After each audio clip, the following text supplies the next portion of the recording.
Hello, and a very warm welcome to English Refine. I am so glad you decided to tune in today. It's great to have you with us. If you are looking to take your English speaking skills from, textbook curious to real world natural, you are definitely in the right place. Absolutely. Our mission here is pretty simple, but we think it's powerful. We believe that meaningful improvement doesn't come from just drilling grammar charts in a quiet room. No, not at all. It comes from listening to how people actually speak, diving into natural conversations, and really picking up those little nuances that make you sound like a local. That's the core of it, isn't it? Yeah. It's bridging that massive gap between knowing the rules of theory and actually feeling comfortable using the language out in the wild. Exactly. I'm thrilled to be here. My role is to help us slow down a little bit, maybe look at the patterns and understand why we say things the way we do. We're going to spot those helpful phrases that you can use immediately, but we're also going to, look at the psychology behind the language a little. I love that.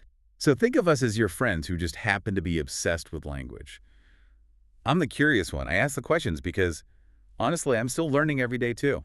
Aren't we all? I love finding the fun in everyday topics. And you are our expert guide who keeps us on track so we don't get lost in the weeds. Well, I'll do my best. It's meant to be relaxed, helpful, and hopefully a bit entertaining. We want to simulate the kind of conversation you might overhear in a coffee shop. But with a magnifying glass held up to the vocabulary. That's a perfect way to put it. So let's start with the most important question of the day. How are you doing? I'm doing well, actually. Can't complain. I had a surprisingly productive morning, which always sets a good tone for the rest of the day. Oh, that's the best feeling. It is. There is something about checking things off a list early that makes you feel, I don't know, virtuous. How about you? I'm doing great. Bit of a busy start, you know how it is? Rushing around trying to find keys and coffee at the same time. But I'm settled now. I know that feeling all too well. And actually, that busy start is the perfect transition into what we're talking about today. It certainly is. Today, we are doing a deep dive into the daily routine.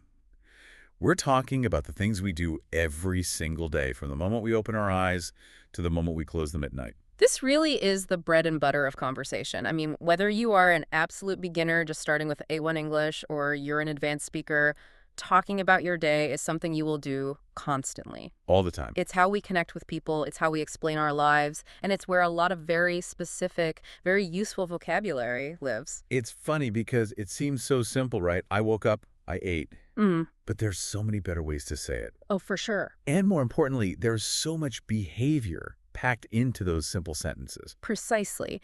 There is a statistic I love from researchers at Duke University.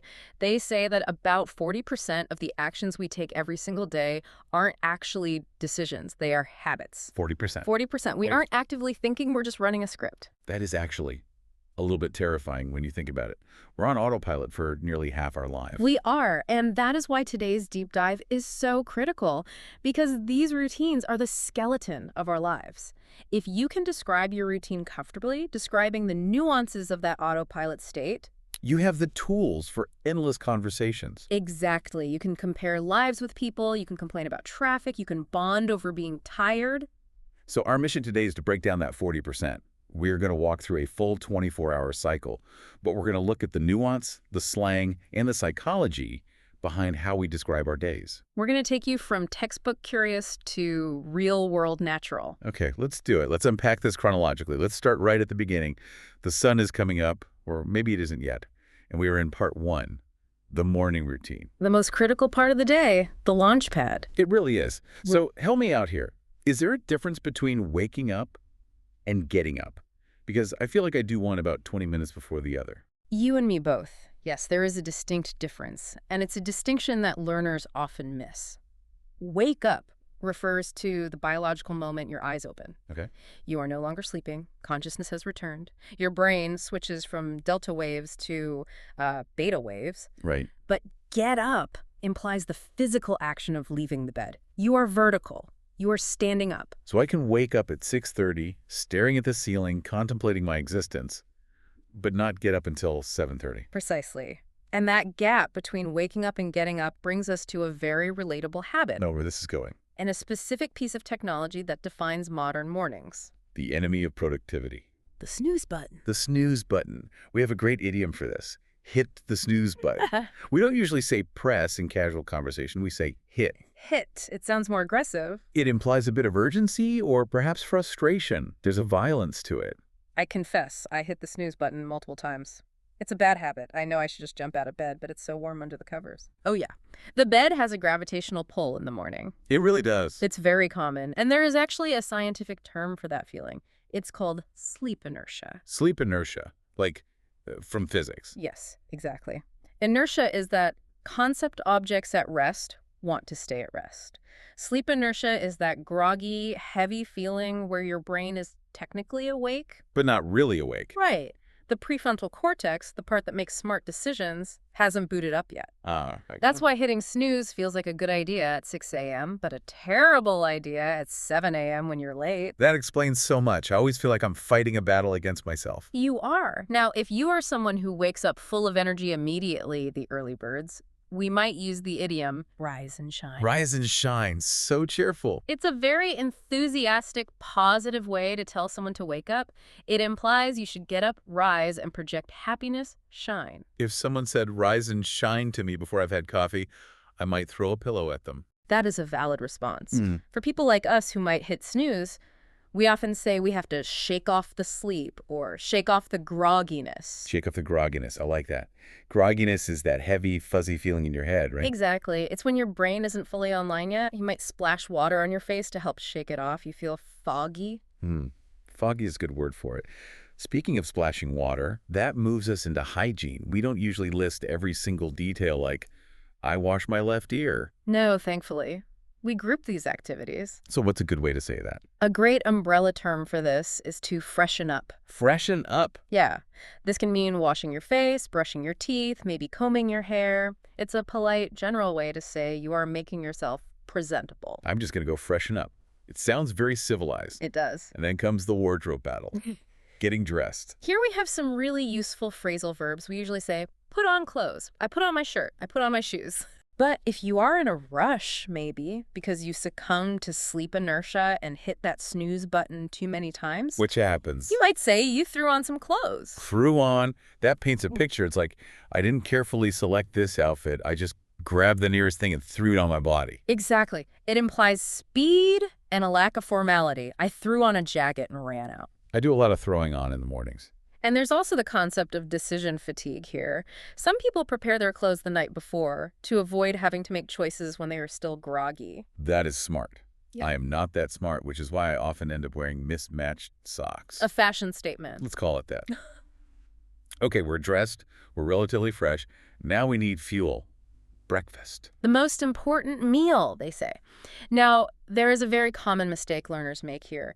In many languages, you might do breakfast or take breakfast. Okay. In English, we almost exclusively say we have breakfast or we make breakfast. So I'm going to do breakfast. Sounds wrong. It sounds very unnatural to a native speaker. It sounds like you are performing breakfast as a task. You have breakfast, I had post, or I'm having coffee. Got it.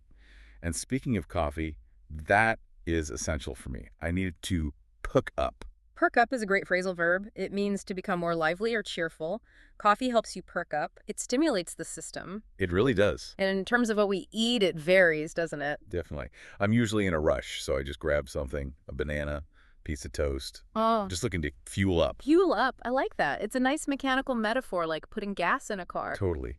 Just getting the energy I need to function. Whereas on a weekend, you might sit down for a slow breakfast. That's the dream.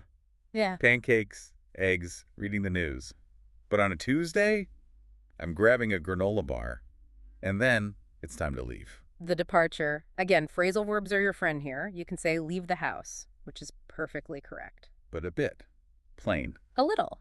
Yeah. More naturally, we often say head out. I need to head out by 8:00. Head out. I use that one. Or if you're me and you're running late, you rush out the door. Yes. And the reason we rush, usually we want to beat the morning traffic. Beat the traffic. Yeah. That makes it sound like a game or a battle. It feels like one. It means leaving early enough to avoid the heavy congestion on the roads. Right. If you leave at 7:30, you might beat the traffic. If you leave at 8:00, you're stuck in it. And being stuck in traffic is the worst way to start the next section of our day. Part 2, The midday grind. The grind, a great slang term that implies hard, repetitive work. It feels like a grind some days. But before we even start working, there's the commute. That time in the car or on the bus or train. What are you doing during that time? Well, many people use it to catch up on news or listen to podcasts like this one. Hopefully. It's a transition period, a sort of liminal space between the home self and the work self. But once you arrive, there's specific vocabulary for beginning your work. Right. Like if you work an hourly job, you might clock in. Clock in. That comes from the old machines where you physically punched a card with the time. Oh, wow. I remember those. We still use the phrase even if we just log into a computer or swipe a badge. I clock in at 9:00. It signals a mental shift. You are now on the clock. Exactly. And once you're clocked in, what are you doing? Well, you're checking emails, obviously. Always checking emails. But notice the preposition we often use with computers. We work on a computer. I'm working on my laptop. And we work on projects. We don't work in a computer, thankfully. That would be very Tron. It would be. So we're working on the computer. We're having meetings. And meetings can be in person or online these days. A common phrase you'll hear regarding the work atmosphere is that people are on the grind. On the grind. That sounds intense. It is. It implies working hard, perhaps doing repetitive or difficult tasks, but staying focused. Another one is juggling tasks. Like a circus performer. Exactly. You have an email to answer, a report to write, and a meeting to attend all at once. You are juggling. It requires a lot of mental dexterity. Eventually, though, you have to stop juggling and eat. Lunchtime. Yes, usually around 12.0 or 1.00. No, lunch culture is interesting. You might have a packed lunch. Which is food you prepared at home and brought with you. Right. Which saves money, by the way. And usually healthier. For sure. It does. Or you might go to the cafeteria if you're at school or a large office. But a lot of busy people end up eating on the go. Eating on the go. That's walking down the street with a sandwich, isn't it? Or eating while driving, or eating at your desk while typing the famous sad desk lunch. I've had many a sad desk lunch. It's not the most relaxing way to eat, but it happens when you are on the grind. And then, after lunch, it happens. The doom. Around 2:00 p.m. Yes. The phenomenon known as the afternoon slump. It is so real. Your energy just drops off a cliff. You feel heavy. We might say you feel drained. Your battery is empty. It's actually a physiological dip in energy related to your circadian rhythm and blood sugar digestion. But it's not just me. Not at all. So how do we deal with the afternoon slump? Well, you can take a breather. Right. A short break. Step away from the screen. Maybe stretch. You take a breather to catch your breath. Where you can switch gears. That's a great idiom. Yeah. It comes from driving a manual car. Yeah. If the current task is making you tired, like entering data into a spreadsheet, Ugh, the worst. you switch gears and do something different, maybe something creative or social, to wake your brain up. And if neither of those work? Then you just have to power through. Power through? That sounds like sheer willpower. It is. It means you keep working despite being tired. You push yourself until the finish line. Now, the opposite of the slump, and this is my favorite feeling, is when you are just flying. You're getting everything done. We call that being on fire or in the zone. In the zone. I love that phrase. Yes. It's a state of flow. You're not distracted. You're not tired. You are completely focused and productive. I wrote 3 reports this afternoon. I was really in the zone. I love those days. They make the clocking out feeling even better. Which brings us to part 3, the evening. We are winding down. Winding down is the perfect phrase for this section. It's the opposite of winding a clock up to make it run. You are letting the tension release. So we clock out, or maybe we wrap things up. Wrap things up is very common. Okay, team, let's wrap things up for the day. It means bring it to a close. Or, even more casually, call it a day. Yes. I'm tired. Let's call it a day. I use that all the time. Yeah. Now we leave work and we head home. Here's a grammar point that always trips people up. Do I go home or come home? This is a great question, and it depends entirely on where you are when you are speaking. Yeah. If you are at work talking to a colleague, you say, I'm going home. You are moving away from your current location towards your home. Right. Going away from here. But if you are retelling the story later to your spouse while you are sitting in your living room, you would say, I came home at 6. Oh, because I'm already here. Because you are currently at home. It's all about the perspective of the speaker in the moment. That makes so much sense. It's about where the anchor is. So we arrive home, and there's this transition ritual we need to unplug. Unplug. I love that word for this. Literally, it means taking a plug out of a socket, metaphorically. It means disconnecting from work emails, putting the phone down, and stopping the flow of information. Yes, we need to decompress. Decompress, like a diver coming up from the deep ocean. It's the same idea. You've been under pressure all day. You need to let that pressure normalize. For me, decompressing involves immediately changing my clothes. I take off the work stuff and put on loungewear or cozy clothes. That is a very important signal to the brain that the workday is over. You are entering the relaxation zone. It's a psychological boundary. It really is. And then the stomach rumbles again. Dinner. Dinner has a huge social aspect. You might eat with family, which is a time to catch up, or you might live alone and eat while watching TV. And the cooking part varies too. Sometimes I feel like a chef and I want to try a new recipe. But a lot of the time, I'm just heating up leftovers. Leftovers. Food remaining from a previous meal. It's a lifesaver on busy weeknights. It's efficient. It really is. Mm.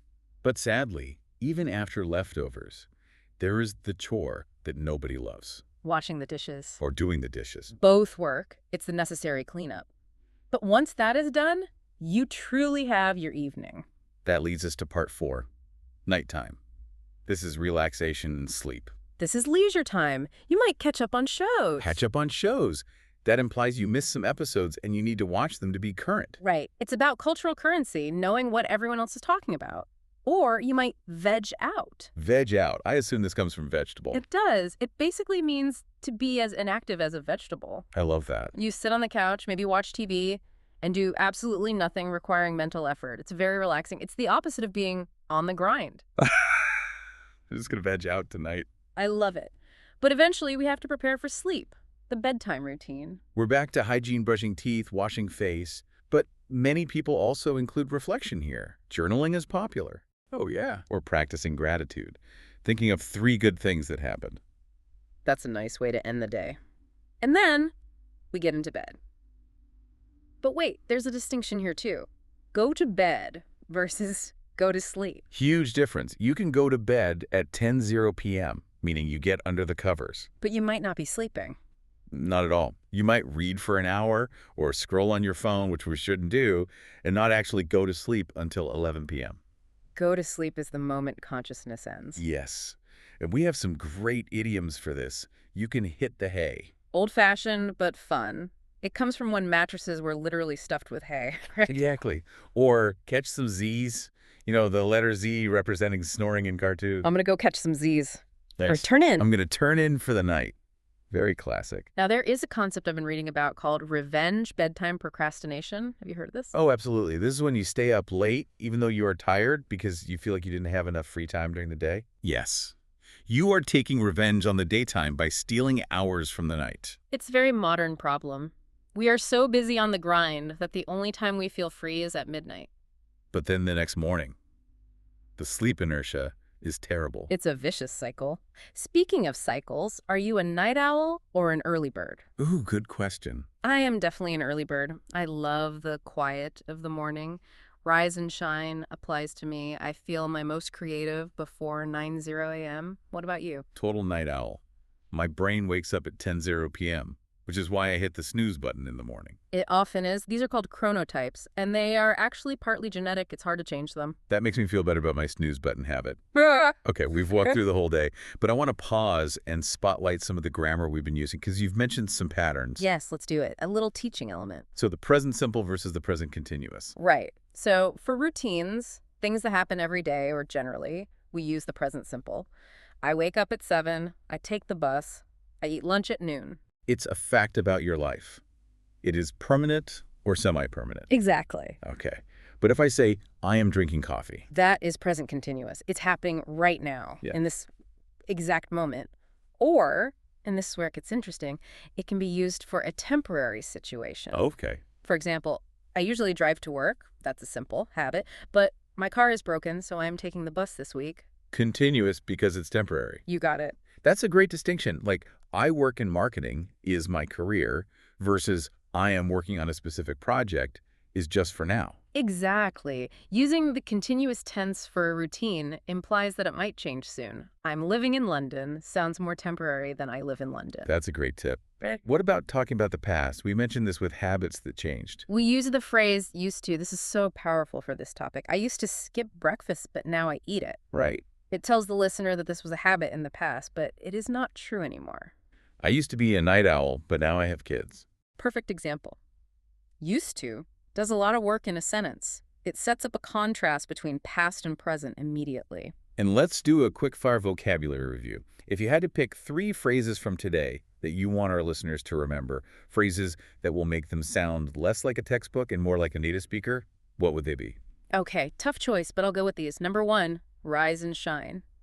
It's just such a positive, native way to talk about waking up, even if you are saying it ironically. I would be saying it ironically. Number 2, run errands. We didn't dwell on this, but it covers all those little tasks like banking, grocery shopping, picking up, dry cleaning. I have to run errands. It's a great catch-all phrase for the maintenance of life. Oh, that's a good one. And number 3, burn the candle at both ends. This describes someone who is working late and getting up early. They are exhausting themselves. You look tired. Have you been burning the candle at both ends? Exactly. It paints such a vivid image of the wax disappearing from both sides. Those are great. What about you? What stands out to you from our discussion? That's a good question. I think for me, it's the phrasal verbs. Head out, freshen up, veg out. They just add so much color to the language. They really do. Using leave and wash and relax is fine. Everyone understands you. But the phrasal verbs make you sound like a real person having a chat. They soften the edges of the language. Absolutely. They are the seasoning on the meal of language. They add flavor. Well, we have traveled from the alarm clock ringing all the way to head hitting the pillow. We have. It's quite a journey, even if it happens every day. Daily routines really are the skeleton of our lives. If you can describe your routine comfortably, you have the tools for endless conversations. That's the goal. You can compare lives with people, you can complain about traffic, you can bond over being tired. That's it. Language is about connection. And the most common connection we have is the shared experience of the day. So we have a mission for you, our listener. We do. We want to challenge you to narrate your day. Tomorrow morning, when you wake up, say to yourself out loud if you can, or just in your head, I am waking up. Now I am getting up. I'm going to make coffee. I'm hitting the snooze button. Exactly. Narrate your life like you're in a movie. It sounds silly, but it works. It connects the action to the English words in your brain. It bridges that gap we talked about at the beginning. And we want to hear from you. Tell us in the comments, or just think about it. Are you an early bird or a night owl? And what is your favorite way to veg out? I'm curious to see the answers. Thank you so much for joining us on English Refined. We hope this deep dive gave you some aha moments and some new phrases to try out. It was a pleasure. Keep practicing. Don't be afraid to make mistakes. And remember that every day is a chance to learn. Absolutely. Keep practicing and see you in the next deep dive. Goodbye.